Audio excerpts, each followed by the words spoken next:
Hey everyone, welcome back to the Book of Backlog. I got a little something, look at this, I got a real fancy pedestal here to put the current games and everything. I got real fancy with the reduction on this one, even though I feel like the lighting's not too great. But hey, welcome back. This is a series where I track all my progress on my massive backlog of unfinished games I'm working on. Currently I'm working on Harvest Moon, Another Wonderful Life, and The Bigs. So real quick, let's review Harvest Moon, Another Wonderful Life. Previously, I had 2.5% progress.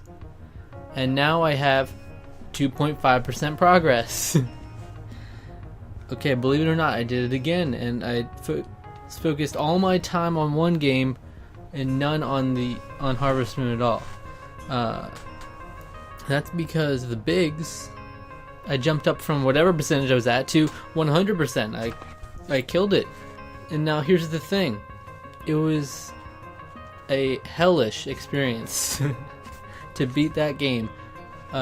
So I thought it was a more reasonable option to choose that over Pokemon Alpha Sapphire, and it still was, but it ended up being like a short RPG's length. I didn't track my playtime, and the game doesn't either as far as I know, so I don't know exactly, but I do know that I played so many times throughout the past week just trying to cram it in and finish within the week, and I played for several hours in some sessions. The game definitely overplays its hand because it has a really good thing going, but I don't think it needs to be near that long. I get it that the game is supposed to appeal to sports fans, baseball fans specifically, and I'm not that, so maybe that's it. But I think really what it does by making it such a long and drawn out thing is that it exposes the flaws in the game, because when I was first playing the game in the first few hours, I was actually enjoying it, and I appreciated the different mechanics, but by the end it definitely became a chore.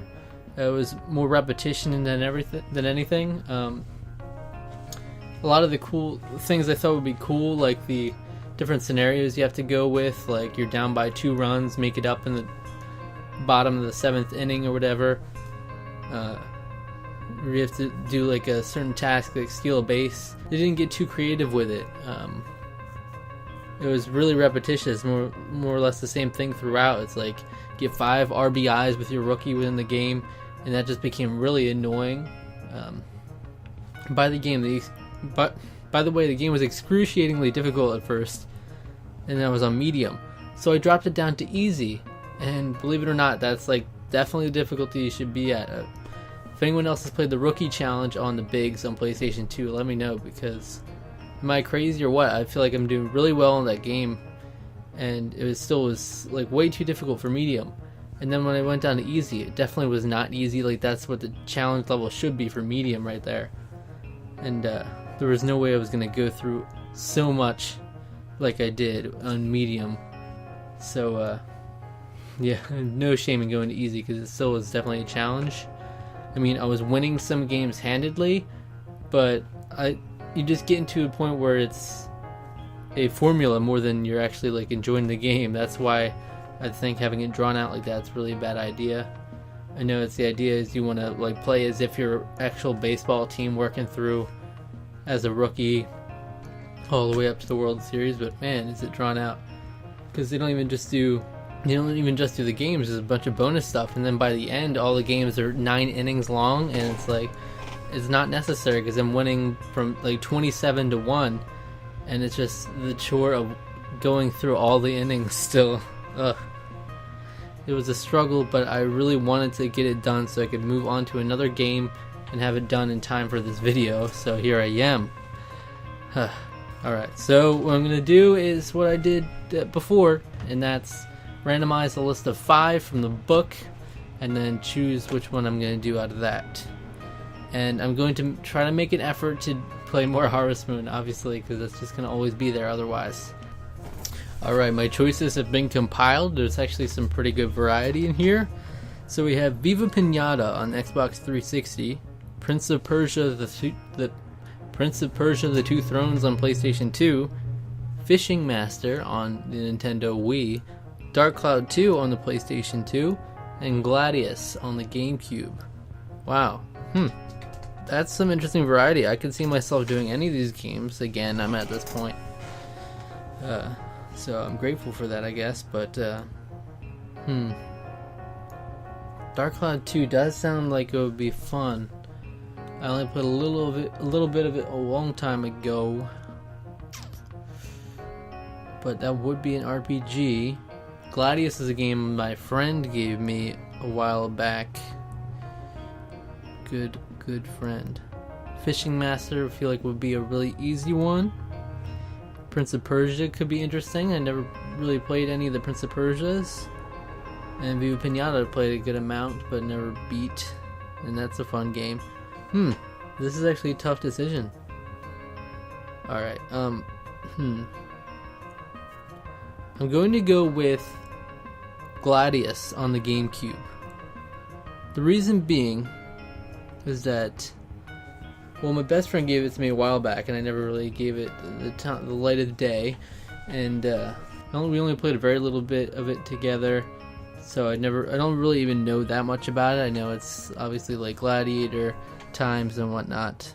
I don't know how the game plays exactly. I don't imagine it would be a super long game. I could be wrong again, but the reason I would have gone with Dark Cloud 2, but the reason I want to go with what I think would be a short game, but not just go with a cop-out like Fishing Master, is because I actually had an idea moving forward with the series, and I wanted to know your thoughts. If you let me know, that would be cool. Otherwise, I'll just think about it myself, but I mean, that's fine. The thing I was thinking about is the fact that video games I do have a massive backlog of. I already am watching several shows, so I'm covered on that front, but in terms of movies and books, there are still a lot of those that I'd like to get through as well.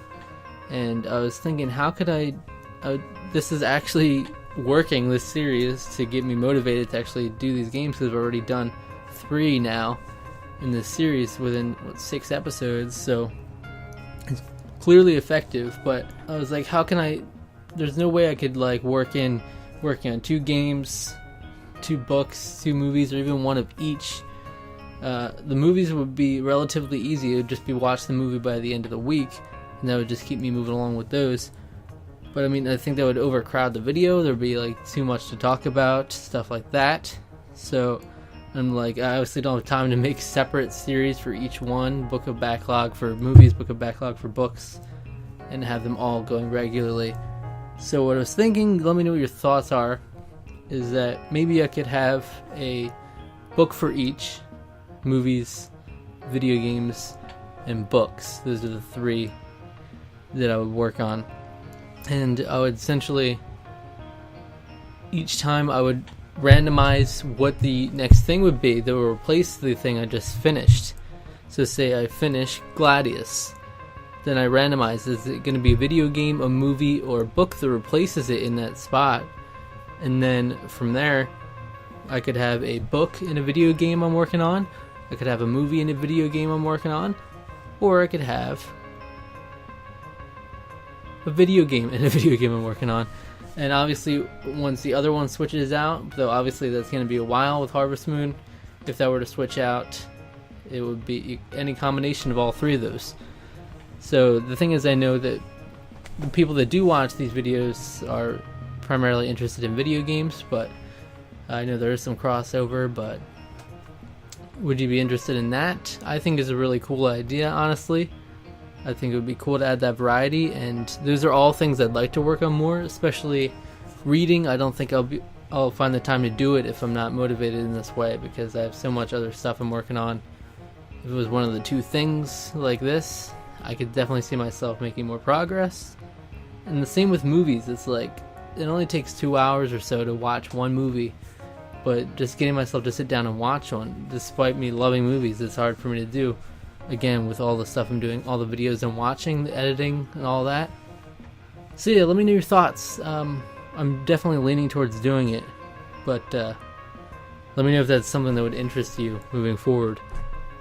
And I picked Gladius in hopes that maybe I'll beat that relatively soon, and then I'll be able to switch it out and try out the new thing. It might end up being a video game anyway. There's a third chance of each. But hey, this is my thoughts. And I mean, this is a series that I liked. I obviously don't do it for the views. It's more for actually getting me to do these things, and also being able to talk about my thoughts on them as I go along. And since I do love all those things, it might be cool to mix that in and add some more variety to it. But yeah, that's it. I know it went on for a while there, but just wanted to get that out there. So thanks for watching. I'll try to put more time into Harvest Moon. And that's another thing. If I have like a book and Harvest Moon, then I might be more inclined to play that, because that's like the one video game I need to work on for this series. And yeah, also Super Mario Odyssey is coming out this month, like a couple of weeks from now. So when that comes out, I'll definitely be working on that as well. So it might take away from the game a little bit, but that might take up some time for me. But I should be able to. I mean, Mario games I always get in and I beat them right away and just kill it. But I'm really excited for that game. So yeah, that's it. Thanks for watching. Yeah. Thanks.